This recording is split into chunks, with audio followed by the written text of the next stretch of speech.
Hello and welcome to Mr. Randy's Wine and Spirits. I am Mr. Randy and today we're going to be doing a full review episode. If you're new to the channel, hello, welcome. Come on in, you beautiful people, and let's have a pour, shall we?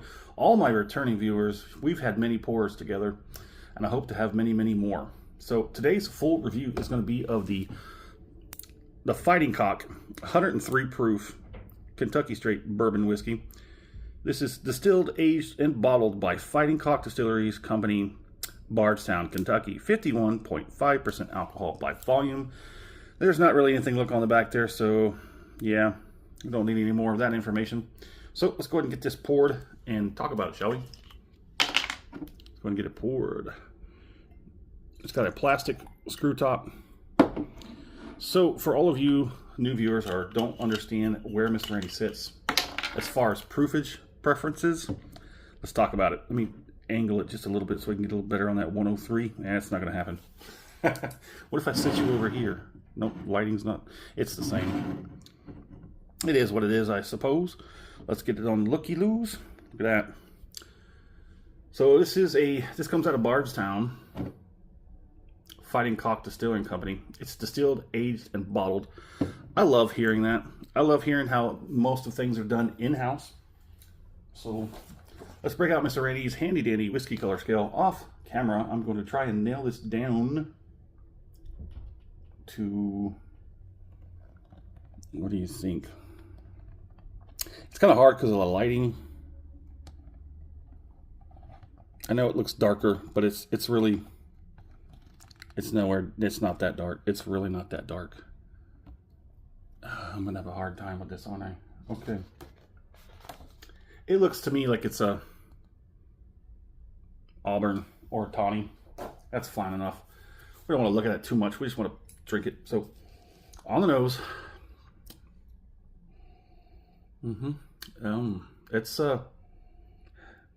it does seem like it has some complexity to it. Before we get any further than that, Mr. Randy does a 3-part series when he does his reviews. Episode 1, off the rip, get it home, crack it open, have our first pour, and share our first impressions with you because that's what we do here. Part 2 is called a full review. That's where we're at today. We drink it down halfway. We put the cap back on, put it back on the shelf, let it sit for a week and a half, 2 weeks, let it open up, and let all those characters just sort of relax. And while it's doing that, I'm going to do my part. I'm going to go online. I'm going to find something to talk about, come back, talk about it, score it, continue to drink it because part 3, final pour episode, all the way down here, thusly named Final Pour. We're going to have that final pour compared to the first pour off the rip and everything in between. Just kind of dried up there for a moment, but I'm like, let me just get a little bit of water. That's all I got left.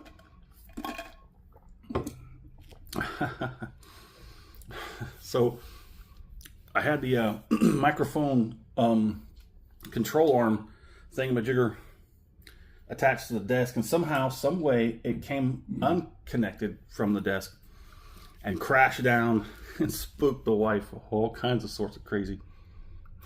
I don't know what happened, but yeah, I'm not even using it anymore. It works a little too good. I don't have any editing software.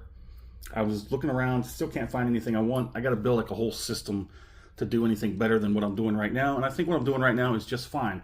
If you think it's just fine, give me that thumbs up. And if you're not subscribed to the channel yet, go ahead and do that. That way you get these videos as soon as I release them. The channel is growing. It will grow. Production value will increase. Set pieces, you know, maybe we'll be in some different locations as soon as I can get the garage sorted out. I was thinking about getting like a swamp cooler or some kind of like chiller fan out there. They got them at Home Depot for like $100. I could just kind of set that up with another fan and just swirl some cool air around out there while I get stuff done. On the nose, it's very easy. It's definitely chilled out from off the rip. This is no age statement.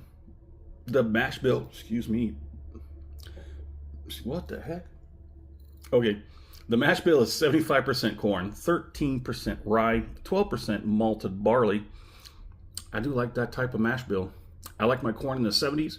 I like my rye in the teens, and also the malted barley in the teens. That's one of my it's one of my preferences. What was that about? One of my preferences for my mash bill. So it had an age statement previously of 6 years or more, but currently it rests somewhere between 2 and 6. So yeah, no longer there's going to be a number on that bottle for its age statement. So this is it's a Heaven Hill product coming out of Bardstown. They also own Luna Azul and Ocho Tequila. I like both of those tequilas. We're going to do the Ocho very soon. Mr. Randy paid $19.69 out the door for this 103 proofer. Let's go ahead and get it on the palate.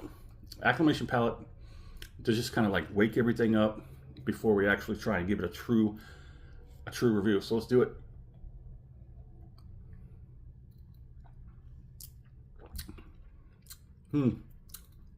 It tastes very familiar. It is a Heaven Hill product. It is coming out of Bardstown. It tastes very familiar.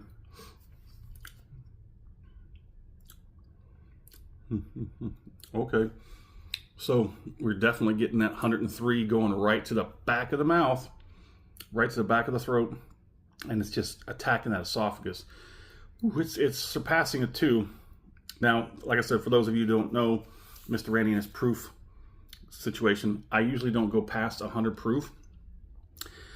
I absolutely will take a bottle and bond every day of the week, and never on a Sunday, because we don't do Sundays here.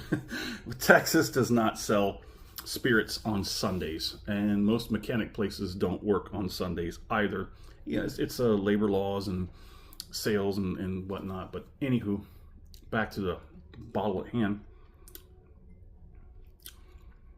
I usually don't surpass 100 proof, and I usually like simmer right around 100 proofers when I do the bottle and bonds. That's my preference. That 116.8, and you know, if you know, you know. 116.8. Oh, we're doing the Jack Daniels 131. Good Lord, that's a tough one. That's a tough one. We're going to be doing that one within the next couple of days. It's on the schedule. I don't have the schedule in front of me, but let's go ahead and let's get this second one and we can move on.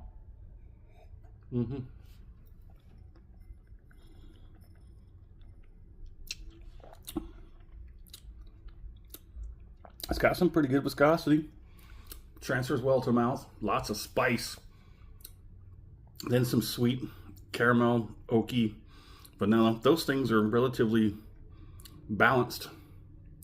I don't think I can say it's a well-rounded one, but it's balanced. It's good. It is good. Like I said, that mash bill, 75% corn, 13% rye, 12% malted barley, gives it that nice, good spiciness with that rye. That malted barley comes in and really helps smooth it out. And that corn is what gives it a good amount of sweetness to it. That's really nice. Let's go ahead and, yeah, I think we're ready for the finish. Let's just do it.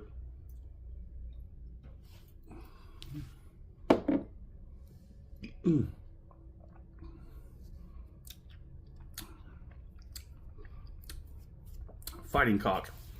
This was a recommendation from a whiskey tuber. I can't remember. I just started watching him. I just started watching him a little while ago.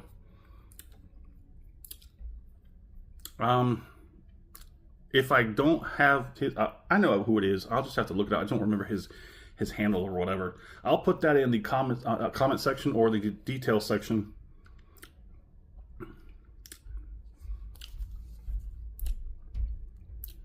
So I'm getting a lot of action on the tongue and on the back at the top of the esophagus, the back end. So it's pushing a 3. I don't know if it's going to quite make the 3, but it's seriously getting there.